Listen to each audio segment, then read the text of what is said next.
Le niveau de l'eau tellement haut menace de submerger la digue à la Réole en Gironde. Une situation totalement inédite, même pour ses habitants, habitués aux inondations. C'est impressionnant, bien sûr, mais bon, tous ceux qui habitent sur les quais, on est sortis par derrière. Les équipes de surveillance des crues multiplient les vérifications en espérant que le pire pourra être évité. On mesure. La Gironde en vigilance rouge pour les crues, tout comme le Lot-et-Garonne.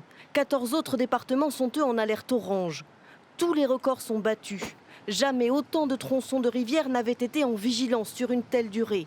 Une crue généralisée, car les sols saturés d'eau n'arrivent plus à absorber les moindres pluies qui s'abattent. Comme ici, à Marmande, dans le Lot-et-Garonne. L'eau est à plus de 10 mètres de haut. 900 personnes ont été évacuées dans le département. Parfois, avec les moyens du bord comme ils le peuvent. Tous redoutent de constater les dégâts dans leur maison. Il y a eu beaucoup de travaux de fait, tout ça, donc c'est vrai que ça fait toujours mal au cœur de voir tout ça, mais bon, malheureusement, on n'y a pas le choix. On est impuissant face à ça. On a beau surélever les meubles, ça va y aller quand même, quoi. Il n'y a rien à faire. Des crues un peu partout sur la façade atlantique, ici dans les Deux-Sèvres.